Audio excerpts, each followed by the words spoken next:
It's 1952 in Queens, New York, and my mother, Sarah Daplevitsky, is not going gently or gracefully into that good night. I am Esther, and I will speak this excerpt. It began as forgetful. Mama would pack up the jewelry that Papa had given her, the beautiful diamond and jet stick pin, or the upper-length pearls, or the 5-carat amethyst ring, and take them with her on the bus and just forget to bring them home. Esther, what happened to my pearls? I don't know, Mama. When did you wear them last? I haven't worn them. They are not in my jewelry box. Who could have come into the house and taken them? She would boil water for tea and forget the pot was on the stove. She would turn on the radio and complain she was hearing voices in the other room. Dementia was the name doctors gave to Mama's illness. It overtook her like a fast-building wave. One day when I was visiting, Mama said to me, Esther, I think something terrible is happening to me. If I go and do something, I want you to put me away. What's happening, Mama? It's a funny thing. I don't remember when I wake up. I don't remember eating breakfast. Did I use the right dishes? Did I wash them and dry them and put them away? She began to cry. Mama, you're just tired. Or maybe you're fighting off a cold. Some mornings she just didn't get out of bed.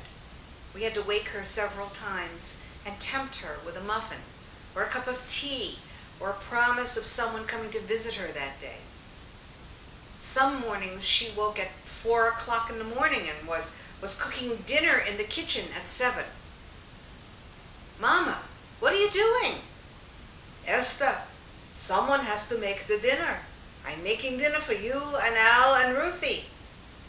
Mama, I'm not married to Al anymore. I'm married to Henry.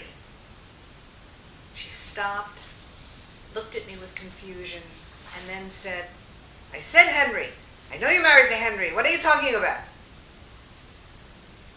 Mama's forgetfulness increased rapidly in the mid-1950s. No doctor or drugs or therapy were available to treat what she suffered from.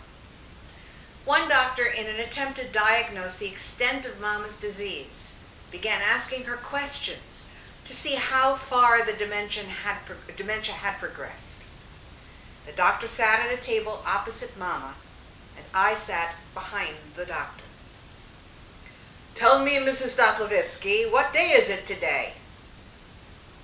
I could see the look in Mama's eyes as she searched her brain for the answer. But there was no answer there. I saw the blankness in those eyes. I couldn't help it. I mouthed the word Wednesday to Mama as I peeked out from behind the doctor. It's Wednesday, she said, like she had known it all along. Another time, Mama was talking incoherently. Mama, stop babbling. I'm not babbling. I'm talking French. And then as an afterthought, she said, it's not my fault you don't understand French. One afternoon, I found Mama cutting up the sofa upholstery with pinking shears. Mama, what are you doing? I'm putting a cover on the sofa. After I get the old upholstery off with these scissors, I'm going to make new drapes from the old upholstery. She looked at me and then down at what she had done and began to weep. What is this that's happening to me, Esther?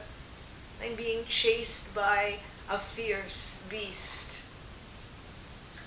In 1958, the family decided to commit Mama to Creedmoor Hospital, a New York State hospital for the insane.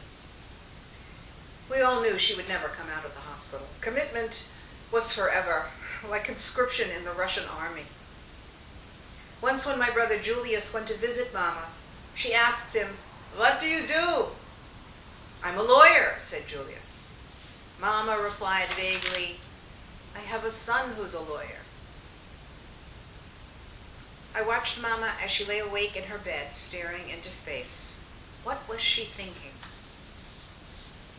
What is this place? I need to get to the laundry. Sasha is waiting to show me how to iron. I don't know where I am. Perhaps in my father's house. Lecha should be here. Lecha needs to be fed.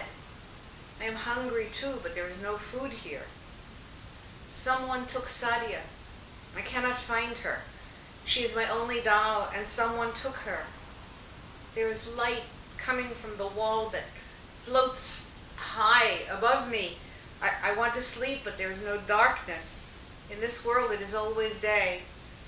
I have no shoes. I wear something on my feet, not shoes. Here comes a lady carrying a board. Food is on the board. She smiles. I smile. I'm supposed to smile. How did that food get here? I'm hungry, but I can't eat the food. Is it meat? But is it kosher? I don't know. My mother did not make that food. I'd better not eat it.